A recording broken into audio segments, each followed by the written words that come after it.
Have you not seen my new phone yet? It's actually pretty cool. It literally folds in half, so it's great for group shots. Stands up by itself. I would never switch to Samsung. I love my phone. What? I love my phone. I've always loved my phone. It literally folds in half.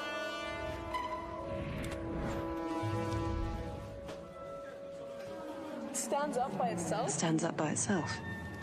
It's actually pretty cool. But I would never even think about switching. You see, I love my phone. I would never switch to Samsung.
The market opportunity for private mobile networks is only just beginning to be appreciated.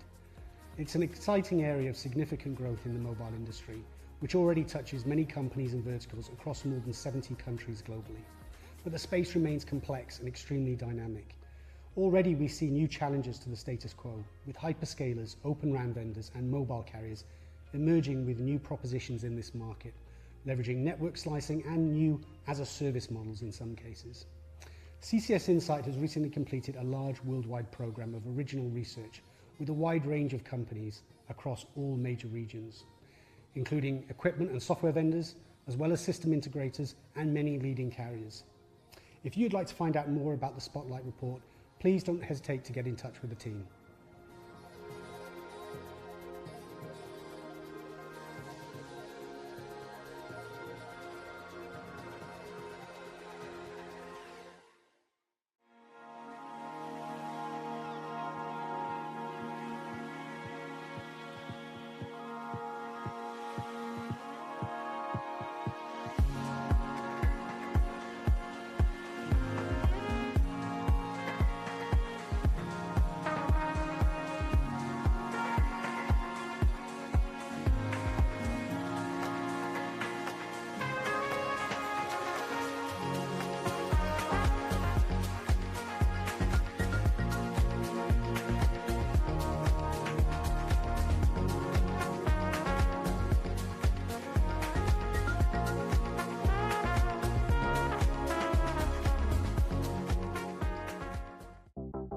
A more intelligently connected world leads to a brighter future.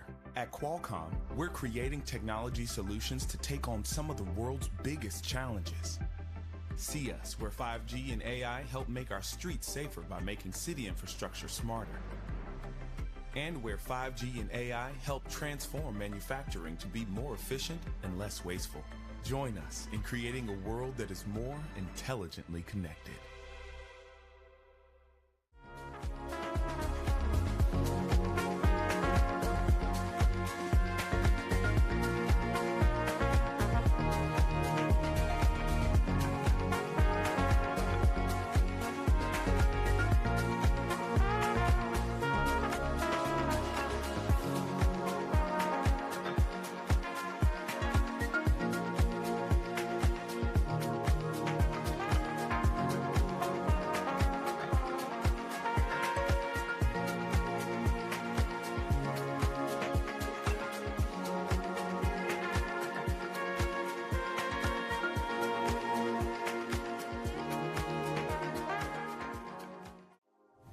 People own more and more connected devices, which they value highly and use often. They are also tempted by new types of gadgets, which get unveiled at a great pace. But at the same time, the cost of living is increasing, and so is our awareness of our own environmental impact.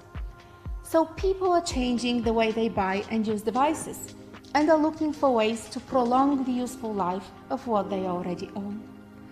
Our Connected Consumer Radar is a regular global survey tracking people's attitudes towards connected devices and, importantly, their intentions for the future. It helps business leaders like you navigate the changing consumer expectations and discover new opportunities. Get the regular insights from the Connected Consumer Radar and keep ahead of evolving trends.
Hi, I'm Simon from the research and advisory firm CCS Insight. I lead our channel and supply chain team and would love to speak to you if you're working in the telecoms industry and need to understand how the world's biggest tech industry is recycling and reusing pre-loved devices in its effort to extend their life and reduce the industry's impact on the planet. The research delivers a detailed outline of an industry which is intrinsically complex and changing at pace. We have an ongoing dialogue with the leading companies in this space across all major regions, who share valuable data and information with us in return for our aggregated market view. The information we deliver is original, detailed, accurate, and goes deeper than other research in this area.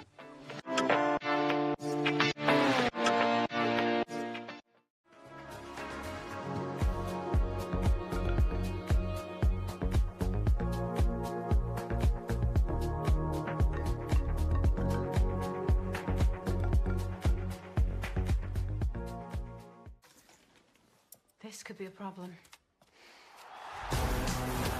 This could be a problem.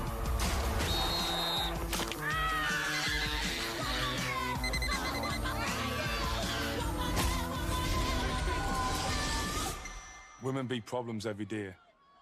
But sexist hate, that's not her problem. It's ours.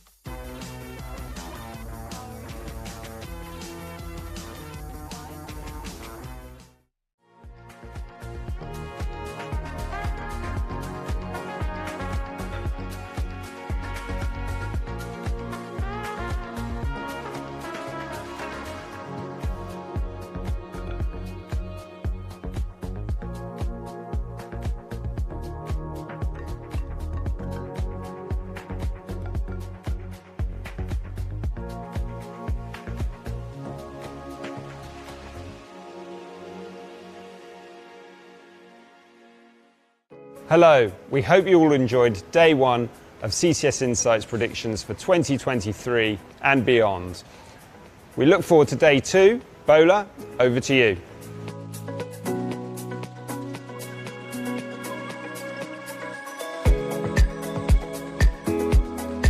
Welcome to the second day of CCS Insights predictions 2023 and beyond. My name is Bola Rotibi and I'm the Chief of Enterprise Research here at CCS Insight. Today, I have the pleasure of hosting the next hour, which will see a range of thought-provoking prediction insights from my colleagues Maria Bell, Kester Mann, Richard Webb, Leo Gebbie, and myself. Together, we will be detailing the pressures along with the potential impacts facing organisations as they strive to improve their operations and engage better. We're delighted to include in our Prediction Insights an exclusive interview with one of our sponsors. Where the Day 1 session focused on digital world, today we will examine the topic of the digital community, where we zoom into the roles of collective groups and communities and the rules that govern them. It is increasingly impossible to separate technology from the fabric of communities and organisations around the world, as it is an essential part of how things are done and how society is organised. One of the areas of research that we've seen the clearest changes in over the past few years has been work. This was a leading topic at Predictions last year, as the pandemic reshaped essentially the entirety of normalised working practices. The tumultuous change in working patterns triggered by the pandemic has seen a transition to more digital and flexible ways of working. However, the leading difficulties for businesses in this shift to hybrid work continue to be ensuring that employees remain engaged with the organisation's strategy. This was cited by 31% of respondents in our 2022 Employee Experience Study, along with ensuring that teams can work well together, which was also highlighted by 30%. Against the backdrop of the Great Resignation and the problem of recruiting and retaining top talent, employee experience has become a focus for businesses. Although employees rarely call out technology experiences as a leading negative factor, it is often prioritised by businesses as an easily solvable problem. However, we all live more and more of our lives online, such as through social media. This means that questions around organisations who both make and break the rules around online securities and rights are more important than ever. The more time we spend online, individually and collectively, the more imperative these questions become.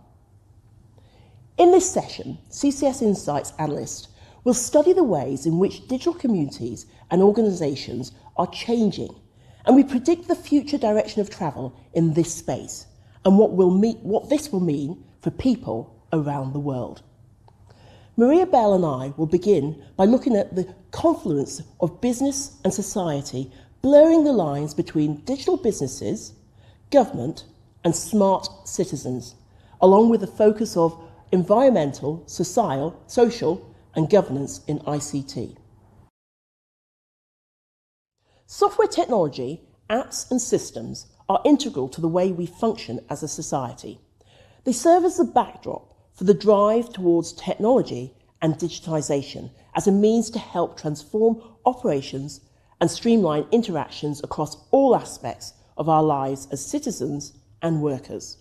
Every year, CCS Insight surveys employees in the US and Europe on their attitudes to technology in the workplace and perceptions on key technology trends. One resounding insight that is validated by many other public surveys is the certainty of and appetite for hybrid work. Employees definitely want it. Our 2022 employee survey found that 90% of information workers want to retain some level of remote work after the pandemic. This is being demonstrated today with many office-based employees travelling into the office less and working from home more, even though restrictions of the pandemic have been lifted.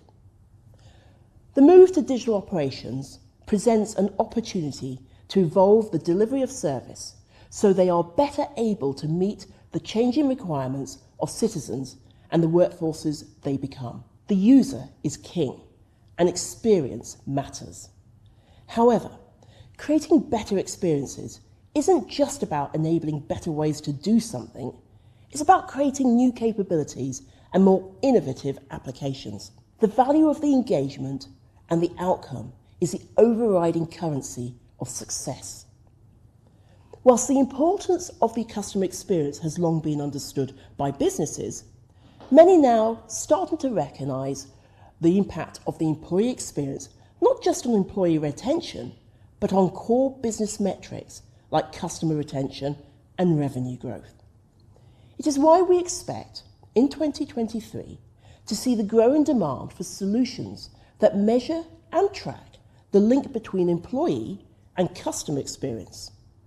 We see this driving interest in technology from companies like Qualtrics, who measure the relationship between employee and customer experience, thereby helping businesses to justify and demonstrate the impact of their employee experience investments. Crucially, the ultimate end goal for digital technologies and transformation is to see a great experience delivered, whether it's for the workforce, customers, partners, or the wider population. Governments know they must establish the right societal conditions that ensure its citizens are suitably skilled to take full advantage of the growing digital landscape and economy. The need for greater diversity and social inclusion to meet shifting market dynamics requires greater levels of accountability, even more so against a backdrop of challenging macroeconomics, increasing levels of automation, ecological and geopolitical impacts. Collectively, they highlight the issue that my colleague Maria Bell and I regularly discuss. Thank you, Bola, and yes, you're absolutely right. In fact, this year's CCS Insight employee survey data showed that over 70% of employees consider a commitment to sustainability a main factor in their choice of employer, particularly to younger employees. Although this finding somewhat demonstrates a level of virtue signalling, it still provides an important message for businesses. Those that fail to address their own stance on sustainability risk alienating future talent. Future talent is also an important social factor affected by technology. Both government and business need to work together to ensure that employees are equipped with the right skills that allow them to advance the digital agendas needed to progress business in an ever-evolving IT landscape. With this in mind, we predict that 2024 sees the inception of a UK school examination board focused on digital skills. We predict discussions to begin between leading technology providers, the UK government and educators to create an examination board that ensures educational consistency and quality aligned with the country's educational frameworks. Over the last few years, there has been a growing focus on environmental considerations. Business leaders have been increasingly recognising the importance of sustainability in their business decisions, something we highlighted in our 2021 Senior Leadership Survey. And with a strong appetite for carbon tracking solutions, 2/3 of businesses have already made a public commitment to net zero emissions, with a further 21% expecting to do so in the next 6 months. With devices, the internet and the systems supporting them currently accounting for about 7% of global greenhouse emissions, similar to that produced by the airline industry, making simple changes can be an effective way for all businesses and individuals to play a small part in helping to reduce their own emissions. This is why our next prediction is that by 2025, a new green certification is displayed by websites using low energy design and code. We believe that a new standards body will emerge, enabling websites, platforms and mobile apps to support a logo certifying their use of high contrast colours, darker design themes, standard typefaces and simpler, cleaner code. However, we think that this drive for low carbon operations will significantly increase over the next 5 years, driving the progress of community-based projects that address the environmental impact of application development solutions. This is why our next prediction is that by 2027, a central marketplace emerges for IT architectures, platforms and software distributions with low carbon emissions. We think that an offshoot marketplace from one of the widely used open source community hubs will offer a shopfront to IT services and solution providers. Successful implementations will be nuanced and dependent on differentiating factors that will standardise with maturity, but ultimately, we believe that development and delivery teams will begin to use the submission and use of the marketplace as a benchmark of their capabilities. businesses will see a number of challenges facing them, but I'll hand you back to Bola to take us through these. Thank you, Maria. And yes, one of the most sought-after requirements when it comes to environmental, societal and governance concerns will be the act of monitoring and measuring output and impact. Tools that can help users measure and minimise their environmental impact through the operations they run are vital to enabling them to interrogate and make effective sustainability and societal impact decisions easily. The right measurement and analytical services can give organisations and individuals better insights, along with a greater sense of ownership and accountability over their sustainability goals. Many organisations already anticipate the challenge in measuring ESG effectively, while ESG rating companies have sprung up to provide insights and measurements into an organisation's exposure to non-financial risks. There is concern for their reliability, comparability and transparency. That said, significant numbers of organisations have already started to invest in sustainability tracking solutions. Our CCS Insight 2022 Senior Leadership IT Investment Study found 57% of businesses have taken this approach as a means to measure their success in their path to net zero. It is a figure that is likely to include applications that track green IT performance, such as sustainability in the supply chain or power and water consumption in data centres, as well as more sophisticated solutions for tracking an organisation's carbon footprint. In fact, carbon emission measurements is seen as being a more tangible collection point, although far from a consistent calculation.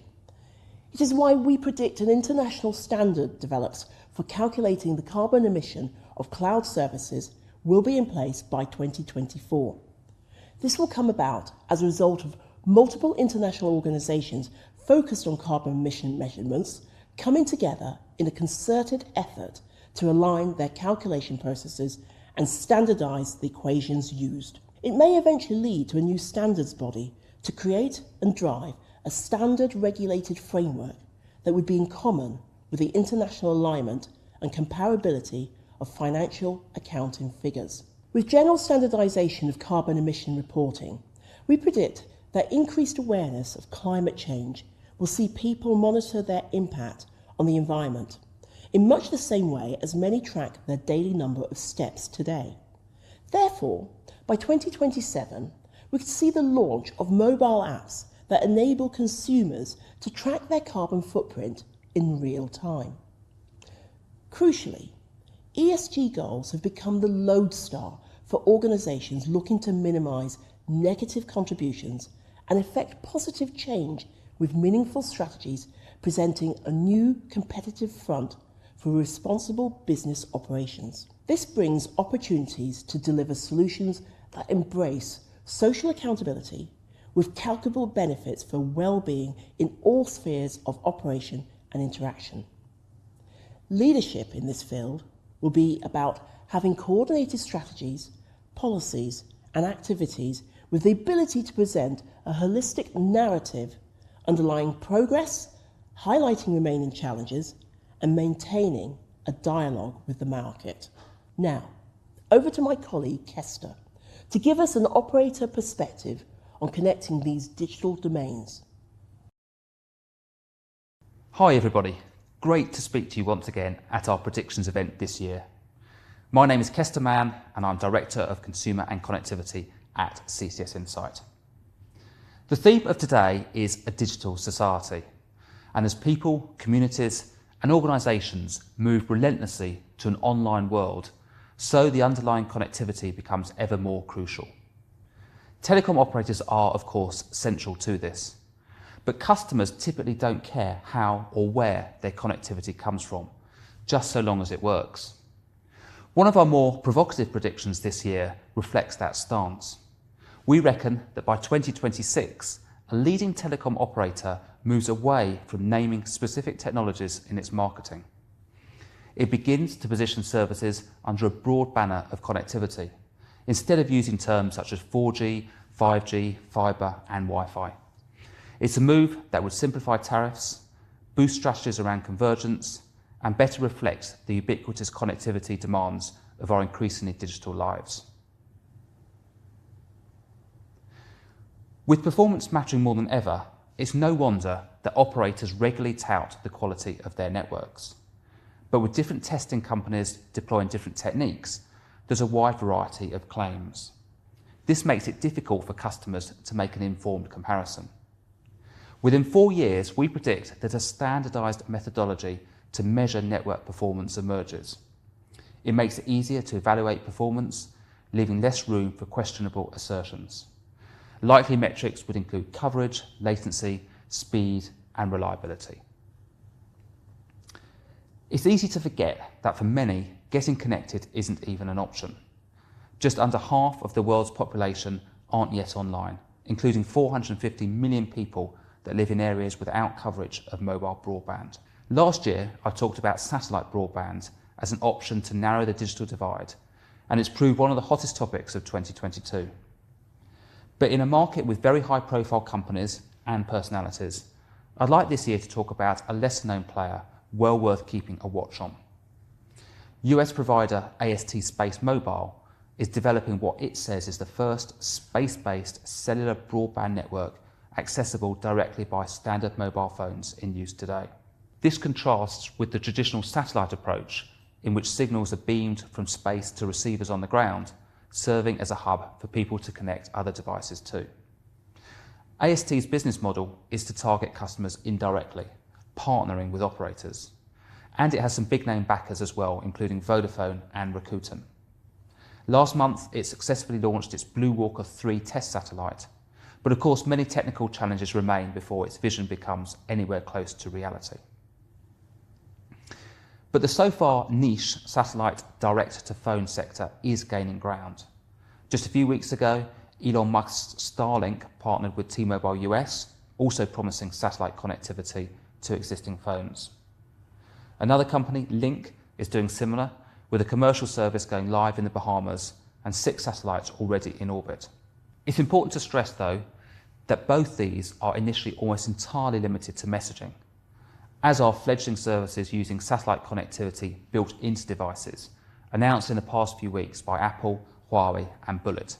But it's AST's efforts to focus on broadband targeted at populous developing markets with often patchy telecoms infrastructure that inspired us to predict that by the end of 2026, more than 25 million people access the internet through a mobile phone connected directly to satellites. A separate but related prediction is that by 2025, a telecom provider claims to offer global coverage. This whole world offer would be largely achieved through satellite connectivity, supported by its own fixed line and mobile networks on the ground and extensive roaming partnerships. We see someone like SoftBank or NTT Docomo as the likeliest candidate. Such a move would, of course, represent a momentous marketing claim, and also one wide open to challenge by rival operators and indeed customers. Will anyone be bold enough to make it? Despite soaring usage, the telecom industry still struggles to grow revenue and improve stock performance.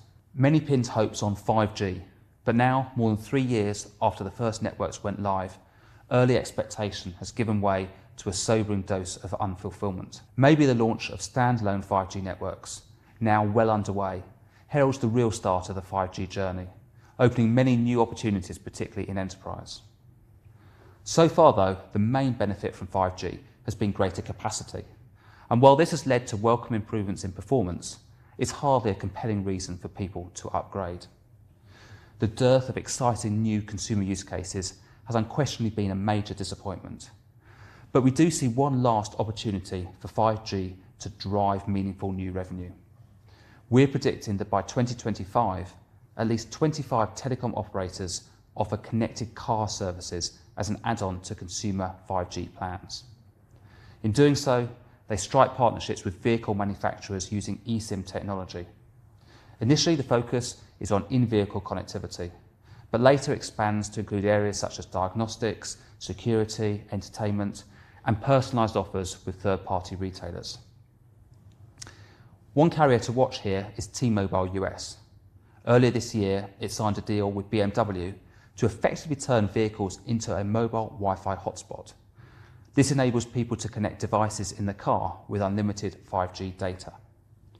Branded Magenta Drive, postpaid customers can add the service to their existing mobile plans for $20 a month. With other vehicle manufacturers taking the same road, operators could boost flagging spend by encouraging customers to add a car to their mobile plans. Perhaps all is not lost on that elusive consumer 5G use case after all.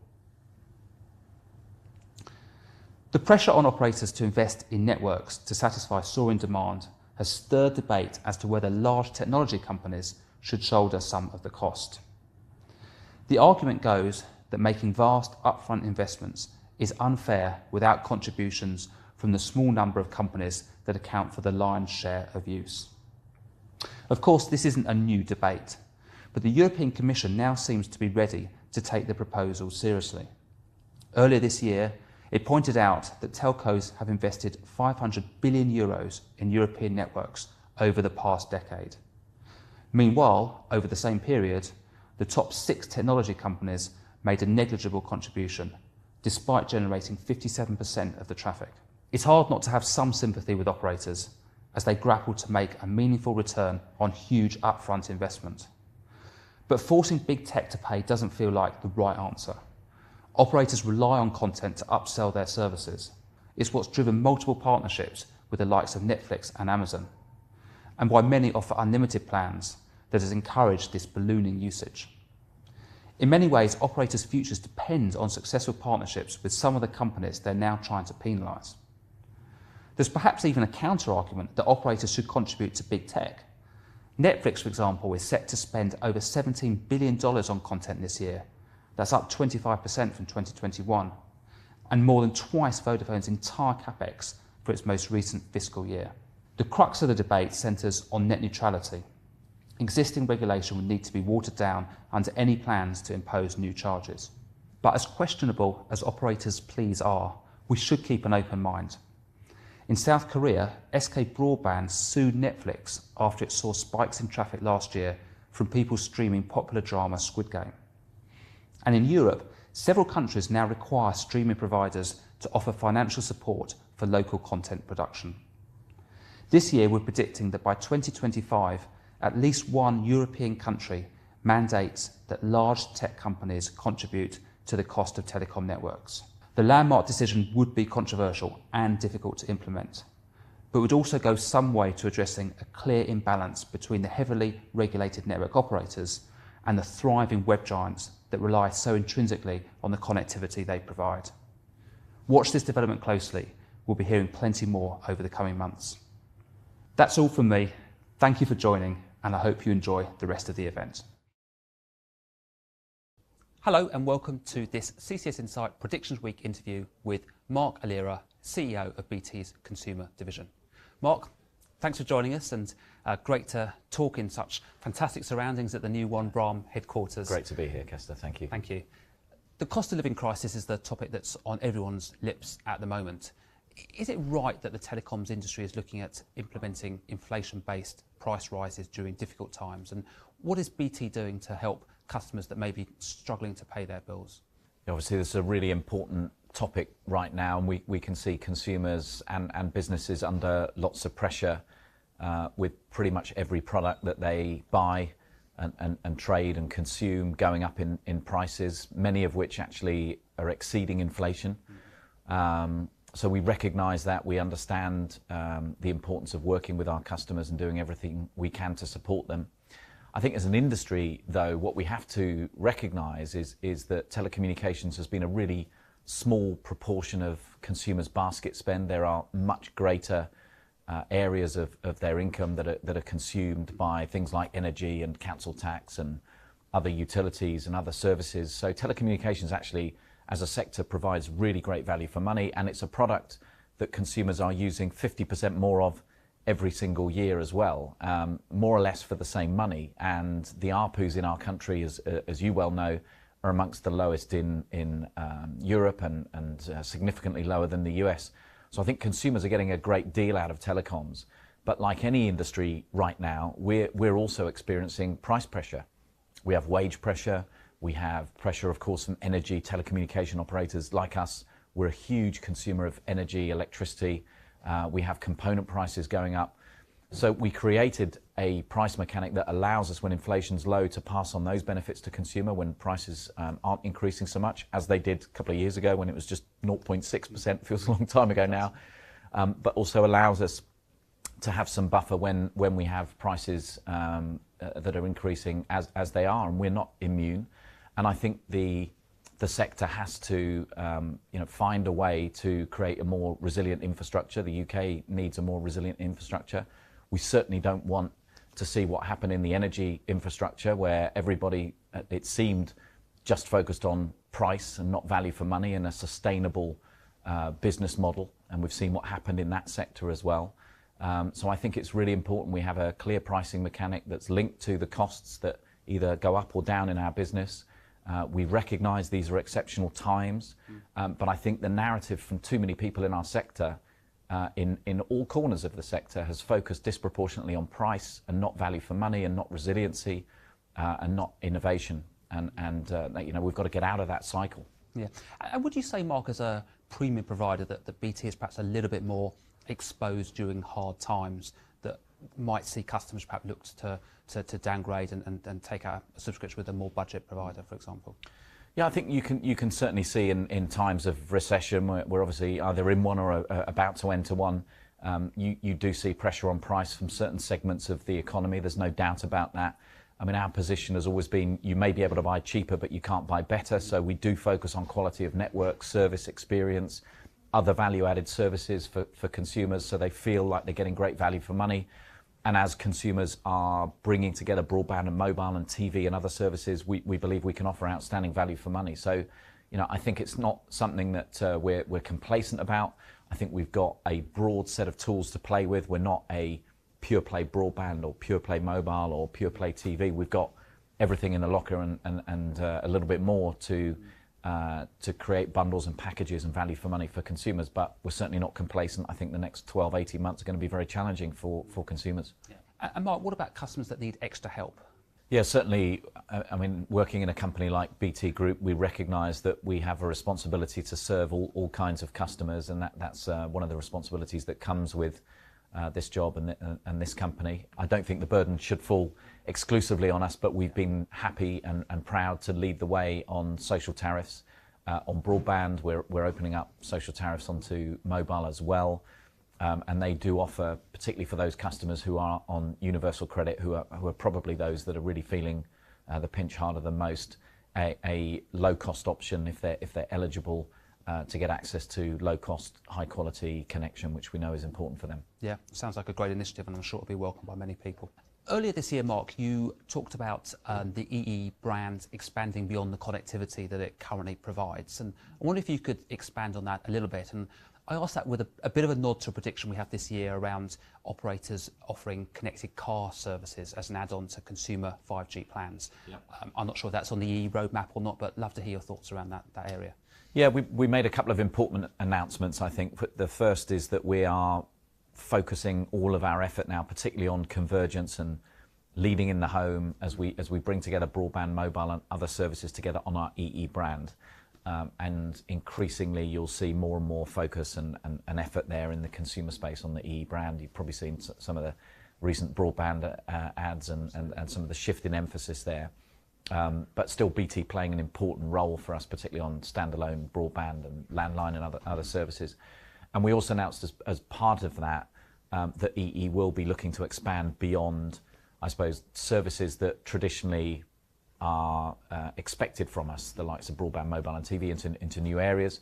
Home security is an area that we'll be moving into first. Okay. And we've got some announcements to make quite soon there in partnership with some very strong players. And this is very much our approach, is rather than build these services ourselves, which I think was the telco model of the past, and a lot of money was spent, and a lot of unsuccessful forays, I would say, beyond the core business were made. But our view is, in partnership with those that specialise in these areas, we can do really great things. So we like home security, we like gaming, We like insurance, certainly. We think they're areas that are close to the consumer's home, close to our home. We have a right to play. I'm not sure about the connected car one. I don't know what you mean specifically by connected car services. I mean, certainly we provide the connectivity in consumer and businesses' cars, using 4G and 5G. So we're thinking around kind of value-added services, maybe initially entertainment, but in the future, sort of navigation, parties with retailers, those kind of areas that kind of takes it to the next level. Yeah. I think that's a difficult place to go, because I think if you look at the car industry, they're either putting an Android platform in or an iOS platform or both, and if you're trying to usurp those platforms, I think that's challenging. So we certainly think where there's gaps in the market or parts of the market are poorly served, and with our assets in terms of brand and trust and billing relationships and digital capability, we can offer something that others can't. That's where we think we've got a right to play. Great. Well, it sounds very exciting. Look forward to hearing those announcements in due course. Historically, the telecoms industry has been guilty, I think it's fair to say, of making things a bit overcomplicated. And we've got a prediction this year that I'd like to run by you, that one operator moves away from referencing technologies like 4G, 5G, full fibre in some of its marketing. I'd be interested to know how you feel about that, and what's BT doing to make things more simple for customers? Yeah, it's an interesting prediction. I mean, so much of the narrative is driven by the equipment manufacturers, of course, the network manufacturers, then the handset providers as well, and that creates awareness of categories in consumers' minds, doesn't it? And we've seen some very high-profile devices proudly saying this is a 5G device, and customers not necessarily understanding what 5G is, but they know that it's better and faster than 4G. So I think it'd be a bold move to move completely away from that. I do agree, as an industry, we make things very complicated. And one of the advantages that we have that you will see over time is with a converged core as broadband and mobile networks come together and are able to work much more seamlessly for consumers without them needing to proactively select the bearer that they need to get the connection from. We think we can simplify things there, but I'm not sure we'll go as far as completely removing the need for explaining these technologies, because they are a shorthand for capability and safety and security and what you can and can't do for people. Yeah, I agree. I think it'll be a tough move. These terms are quite ingrained now in people's conversations, but we'll see. Maybe one player will make that move. We're hearing a lot, Mark, about the notion that big technology companies should be contributing towards the cost of networks, and we've actually got a prediction that this comes to fruition in at least one European market. But is this really justified? A lot of people say that telecom operators rely on content providers like Netflix and Amazon and so on to upsell their services, and that the soaring usage is almost a result of unlimited data tariffs implemented by the industry. How do you respond to those points? Yeah, this is a really important area, and I think it's really important that we don't have these binary positions of networks saying that big tech must pay for networks, and big tech saying it's all down to networks with their unlimited plans and so on. It's a complex ecosystem that we all live in, and everyone contributes and everyone can play a part. And I think the rules of net neutrality, or the principles, were established over 20 years ago. So I think it's fair to say in 20 years there's been a lot of change in the way that the internet has evolved and developed since those principles were set out. So is it worthy of a debate to see whether they're still up to scratch, still relevant, or some parts of those principles need to be opened up and discussed? And I think that's certainly where I am. It's well worthy of a debate. I think there is a challenge around efficiency. We can make the internet and traffic and data load much more efficient than it is today. I liken it to sort of air traffic control at an airport, and there is no system at all for internet traffic. We could have simultaneous Premier League games and video game downloads and software updates all hitting the network at the same time, and there's no way of coordinating that. And that's inefficient and can lead to experiences for consumers that aren't as great as they could be. And that's what we're all about. We want to deliver brilliant experiences online for consumers. So we think there's a better way of managing traffic, being incentivized to be more efficient about how that traffic is carried and works with operators like ourselves. And we also think that operators like us that are evolving new products, new services, using new capability, should be able to enter a dialogue about monetizing and creating great new experiences that may need to evolve and change the way the net neutrality principles have been set out. And That's certainly where we are, and we think that's a worthy dialogue. I mean, there is a really important point around unlimited plans, and does that contribute to a lack of knowledge and understanding, not just on consumer data usage, but also on the energy that they're using. I think there's very little awareness of the fact that, you know, if you're streaming on your Xbox, your iPad, your smartphone, and streaming TV here, you know, you're using a shed load of energy somewhere, you know, not necessarily in your home, but in data centers all over the country and all over the world. So I think there's a low level of knowledge and understanding of that. And we've done a poor job as an industry of helping consumers understand that. But I think it's a big call to move away from plans like that. So that's the dialogue we want to have, and I think it's an important one. Yeah, and we're hearing already Ofcom's, of course, consulting on the net neutrality side at the moment, and we're hearing from the European Commission potentially about implementing some proposals. So definitely going to be hearing a lot more about this in the months ahead. Over the past few weeks, we've had the appointment of a new Prime Minister and a new Culture Secretary in the UK. If you could ask either or both of them for something that would help improve connectivity in the UK, what would that be? Yeah, it's certainly been a busy few weeks in politics, hasn't it? And I think the thing with infrastructure is it is a very long-term investment and payback cycle. You know, we're laying pipes and wires and infrastructure that won't pay back for 10, 15, 20 years in some cases.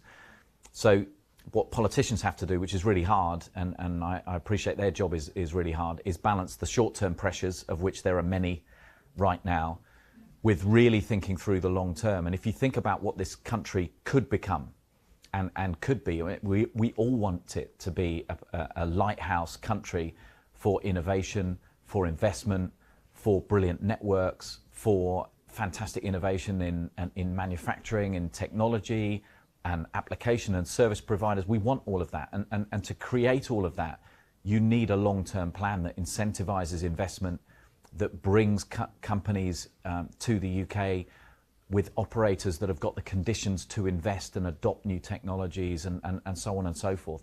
That's what we all want. And you can only get that by really thinking through a long-term plan and incentivizing investment. And I think for too long, our industry in too many corners of the industry has obsessed about how do we get the lowest prices in Europe, rather than thinking through how do we create the most innovative, fast-moving, innovation-hungry, sustainable in terms of the UK supply chain end-to-end for this industry, because that's really important for national security. It's great for innovation. It's great for the economy. And the answer to that is not just obsess about how do we get the lowest prices all of the time. Finally, Mark, have you got a prediction of your own to share with us this year? Kester, I'd like to choose three because I've got a better chance of one of them maybe coming Fantastic. off. I'll start with one of the ones I made last year, which was the growth in wearables. I really thought that was going to really accelerate this year. We haven't really seen that to a large extent, but we're big believers here with the growth in 5G networks, with what we're seeing in gaming, with all of the application and services and developers working on extended augmented reality. We think wearables is a really interesting growth area, both in and out the home. We're very focused on eSIM. We think eSIM will become mainstream by 2024. And finally, one that I would love to come off, and I know many other people would as well, we think the end of passwords beginning in 2023. Mark, thanks so much for your time. It's been great to have you as part of the event again this year. Much appreciated. Thank you. And now the next section is hosted by my colleague Richard Webb, who will be looking at mobile network infrastructure trends, future operator networks, and much more. So make sure you stay tuned. This could be a problem. This could be a problem.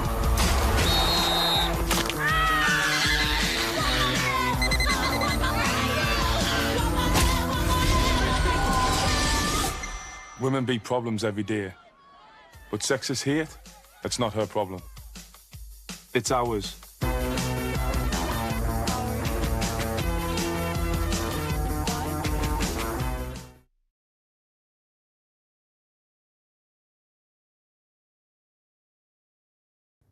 Hello, I'm Richard Webb, Director of Network Infrastructure with CCS Insight. My work focuses on mobile networks and operator technology strategy, and I want to share some thoughts and predictions about how infrastructure connects the domains of our digital life. 5G offers a Swiss Army knife of connectivity, potentially leveraging high capacity, ultra low latency and seamless mobility, both indoors and outdoors, No other generation of mobile technology has delivered this flexibility. And when combined with cloud-native networking, AI and edge computing, 5G enables telecoms networks to be much more tightly integrated with the web and internet worlds. This opens up possibilities for a myriad of new use cases, and during the next 5 to 10 years, the boundaries and architectures of internet, enterprise IT and telco domains will blur. This brings the potential for enormous disruption, and the possibility of having one network for everything moves closer. Open RAN has emerged as an important industry movement over the past 2 years, focusing on open network interfaces, disaggregated connectivity, and a broader ecosystem of technology suppliers. It is beginning to prove its disruptive potential, with momentum driven by Tier 1 operators such as Vodafone, Telefonica, and Orange, and of course, the headline-making greenfield deployments by Dish Networks and Rakuten. But Open RAN has dissenters too, who point to potential integration complexity, solution immaturity, total cost of ownership uncertainty. But nonetheless, Open RAN is a compelling concept, particularly in markets where 5G is just beginning. For example, in India, where initial 5G spectrum auctions have recently concluded. So, our prediction is as follows. Open RAN will account for more than 10% of 5G RAN deployment in India during 2023. Whilst the majority of 5G deployment will still rely on RAN solutions without open interfaces, this is, by comparison, a much higher proportion than we would expect to see in most Western operators' networks for at least some time to come. Open RAN will help Indian MNOs to leverage possible cost efficiencies and create a more diverse technology supplier community, possibly including new homegrown network solution providers. Another area of much activity is private mobile networks, leveraging the power of 5G and LTE in enterprise locations to enable business use cases. CCS Insight is tracking this segment closely as part of the work we do on behalf of the Global Mobile Suppliers Association, so we know how it is scaling up as applications, deployment models, and the solutions ecosystem takes shape. Our next prediction is that by 2025, private 5G network systems are repositioned as a platform. At present, messaging about private 5G networks typically focuses on the 5G connectivity capabilities, but there are moves to incorporate app stores in these service offerings to make it easier for customers to configure specific use cases. Over the next few years, we expect this systemic approach to extend to support multiple connectivity options, native and partner applications, pre-configured interconnect with IoT platforms, APIs, and assorted location technologies. 5G connectivity is a building block for private mobile networks, but these are complex and demanding environments that are just as much about AI, automation, analytics, edge computing, data security, and so on. Partnerships between operators, cloud providers, technology suppliers, and systems integrators will be vital for addressing the needs of different vertical industries. One of the capabilities of 5G for enterprise services with enormous potential is network slicing, enabling customers to specify parameters of the service they are delivering to specific groups of people or devices, in the case of IoT, potentially within a private mobile network. We predict that network slice roaming becomes a key capability for 5G operators by 2024. The ability for devices to roam between networks is critical, whether this is internationally or just roaming between public and private networks without necessarily moving very far. As network slices are adopted within private mobile networks, enterprise customers will also want to have that customized service delivered over public networks to their employees and end customers. So it will become important to include network slices in roaming arrangements. Sustainability has been a pressing concern for the telecoms industry in recent years. Network operators are taking action to reduce energy consumption, not only to lower their carbon footprint in pursuit of environmentally conscious goals, but simply to reduce their energy bills in response to spiraling energy costs. To achieve this, operators are leveraging less power-intensive technologies, switching off legacy networks and adopting carbon offset strategies amongst other moves. They're also using renewable power at base station sites and leveraging predictive AI to put radio resources into dormant mode when not utilised, reducing energy consumption. but currently there is no industry standard for measuring the energy used by a network, and therefore no benchmarking of operators against targets for carbon footprint reduction. We predict standards for benchmarking carbon footprint of telecoms networks will be introduced by 2025. Potentially driven by a respected global industry authority such as the ITU, a set of standards will not only enable operators to back up claims of network carbon neutrality, but give a yardstick for industry regulators and governments to benchmark compliance against targets. As mobile network technologies continue to develop, what might be on the next horizon? One exciting development is the application of quantum capabilities to computing and communication solutions. This will lead to multiple breakthroughs, such as quantum networking, quantum security, and others. Our next prediction is around quantum radio receivers.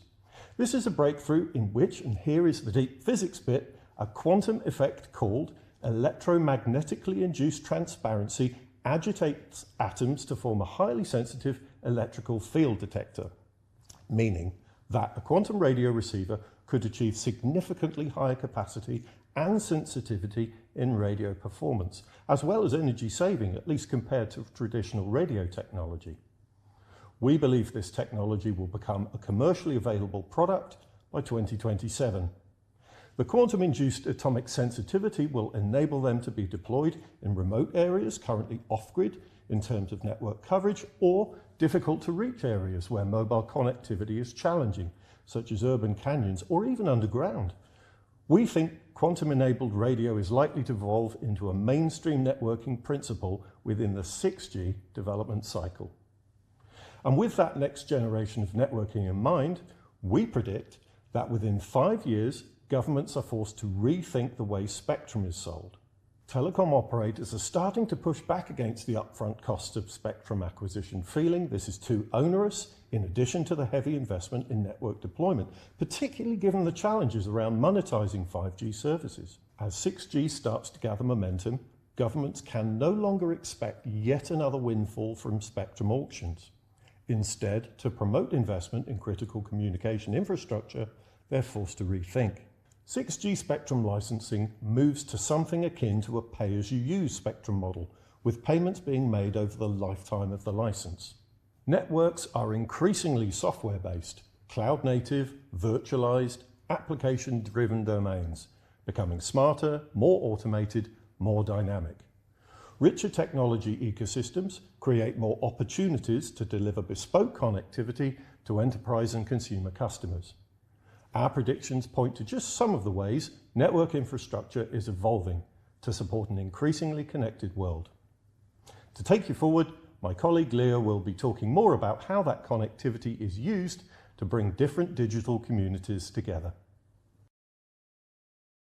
The market opportunity for private mobile networks is only just beginning to be appreciated. It's an exciting area of significant growth in the mobile industry, which already touches many companies and verticals across more than 70 countries globally. But the space remains complex and extremely dynamic. Already we see new challenges to the status quo, with hyperscalers, open RAN vendors and mobile carriers emerging with new propositions in this market, leveraging network slicing and new as-a-service models in some cases.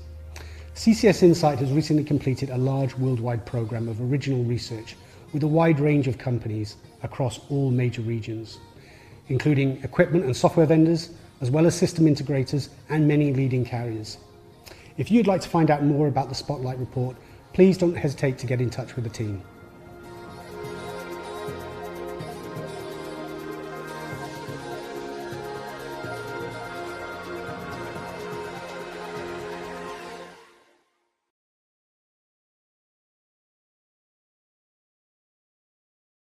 Hi, I'm Leo Gebbie, Principal Analyst for Connected Devices. I'm going to spend a few minutes looking at the ways in which our communities are becoming more and more digital, and the ways in which these digital environments are being connected. Whether that's telcos and their role in the future, or the way in which the entirety of the network infrastructure is evolving, there's no doubt that everything around us is becoming more tightly interconnected than ever before. But we can't talk about digital communities without first tackling the industry's current favourite term, the metaverse. It's become an inescapable buzzword in the tech world after it was brought into the mainstream by Mark Zuckerberg at Facebook Connect in 2021.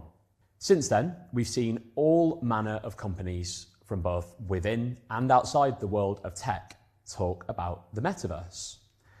Lots of them are claiming to build the metaverse or take us into the metaverse or promise the ability to chart a path to this digital utopia. But there's still a huge amount of disagreement as to what the metaverse really is, what it does, how it works, and who gets to control it.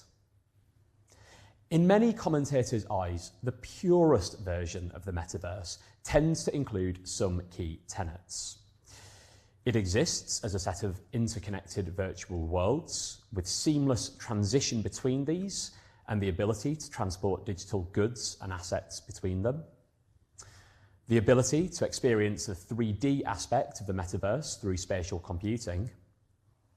A high state of persistence and synchronicity, meaning that it is ongoing and always accessible, and that it should not be owned by one company, but contributed towards by many players, much like the internet today. This last point is critical because there are some companies which are very clearly trying to take ownership of the metaverse conversation. For example, Facebook's entire rebrand as Meta was an attempt to grab thought leadership and make clear that the company is defining this space. And it's already resonated with consumers. Our most recent survey on VR and the metaverse found that 72% of people associated Meta with the metaverse, far higher than for any other company. We expect that this battle will become more and more intense, with big tech players seeking to dominate the platform level of the metaverse. While the initial VR and AR landscape has been fairly fragmented due to a lack of standards and portability for apps and services, we expect some of the big names to offer an environment for developers to gather within. For that reason, we predict that over the coming years, the battle to own the VR and AR platform provides a major area of friction between Google, Meta, and Microsoft. As we've seen with the smartphone era, owning the platform is a hugely valuable weapon which has allowed Apple and Google an incredible level of control over mobile computing. And as we look to the metaverse, the idea of becoming the platform of choice rather than just a device maker could have even more value. But what of Apple? Why weren't they included in that last prediction about VR and AR platforms?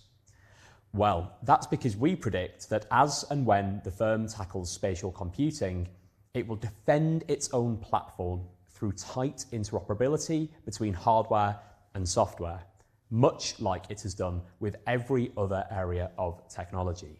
And in fact, we think the company will try to avoid playing the metaverse game entirely. We predict that Apple's eventual play for spatial computing avoids using established terminology such as VR, AR, or the metaverse altogether. The firm has a track record of doing things its own way, keeping to its own methods, and ultimately providing exclusive experience for its user base.